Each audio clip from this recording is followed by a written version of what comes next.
What's going on, guys? Welcome back to my Dexter Resurrection series review. I am Dexter, not Morgan, and these are going to be full spoiler reviews, so definitely go watch the episodes and then come back to the reviews if you have not seen them. So, episode 4, what a big episode. We got this one over an hour long. Usually they don't do that till the finales or so, but this one starts off with Dexter preparing to go to the dinner that he was supposed to. Question: what he does with that thumbprint, with the heating it up and everything, and the way he did it with his finger, is that like accurate at all? Can you actually fake thumbprints that way? I'm not a specialist. Clearly, I've never faked a thumbprint, but I'm curious to know if that was accurate to if it can be done actually. I'm sure it can, but. Yeah, as soon as that happened, I was pretty curious on that. But the party was great. That whole dinner thing. Those tomahawk steaks looked delicious. It was such a shame when Dexter gets served a vegan dish with the tomahawk steaks on the table because the red guy was a vegan, a known vegan. Peter Dinklage, fantastic in his role. He does, the obsessive piece collector or art collector of serial killers, I guess you could say. He plays that perfectly. He plays his role perfectly. You can imagine him being that type. Like his character, you can imagine him being that type for sure. And everybody else, all have their quirky traits. I'm most curious, honestly, to know more about Al, I think his name was, the bigger guy with the glasses, who looks nothing like a serial killer whatsoever and acts nothing like a serial killer, and he's a family man, so he's kind of proof that you can be a family man at the same time, unless he has some dark side hiding in him like the Trinity Killer did. But I want to know his story the most. It's a shame that Neil Patrick Harris only lasted one episode. Not that his character was like fantastic or anything, but it's Neil Patrick Harris. It's NPH, and of course he's playing the guy who loves women again, like he did in the I'm blanking on the show. How I Met Your Mother, is it? Barney is his name.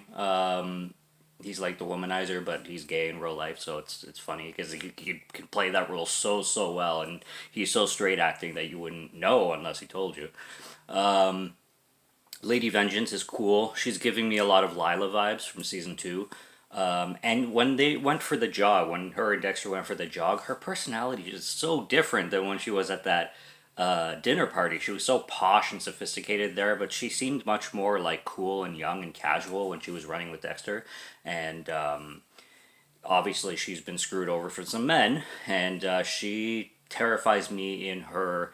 Like, you don't know what to expect from this woman. This woman can just snap at any time, and like just she's so easily wears a mask. It's crazy. So I loved everything that happened at the dinner party, and I love how it felt like half the episode was that. Batista has no hunch anymore. As soon as he met up with Harrison for the first time, I could already tell that he knows Dexter is it, and there's no more suspicions anymore, and he's just there to hunt him down. And I know that nothing's gonna end unless him or Dexter is in a body bag. And if the show is gonna keep going, it's gonna have to be Batista in a body bag. I mean, eventually it's gonna go there. Now, can they drag it on as much as they did in Breaking Bad with Hank knowing? We'll see. Could they drag it on longer? Possibly, but yeah.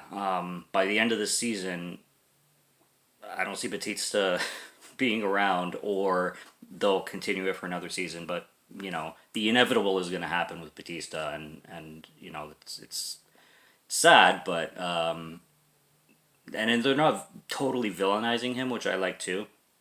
But it is what it is. When it comes to NPH's character, I forget his name in the show, but he just goes after girls with tattoos because he finds them really sexy and hot, like, and he likes to take the tattoos as a trophy.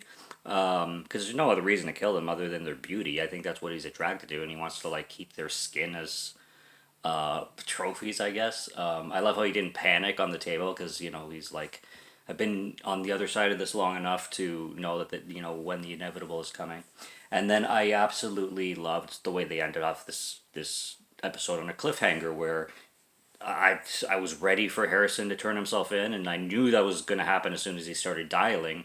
But I was not expecting Dexter to come behind him. I almost actually thought for a split second that when Dexter came behind him, it was like an imaginary, like Harry in the same scenario, or Deb in the last season, where it was like his just conscience talking to him.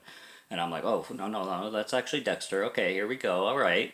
And, total guess, the next episode could go anywhere when with them meeting. So I'm excited to see what happens, and we shall continue. So until next episode review, subscribe to Morgan Film Fan if you'd like to listen to my voice, or if you like my film reviews, and more Dexter reviews coming. So until then, take care and cheers.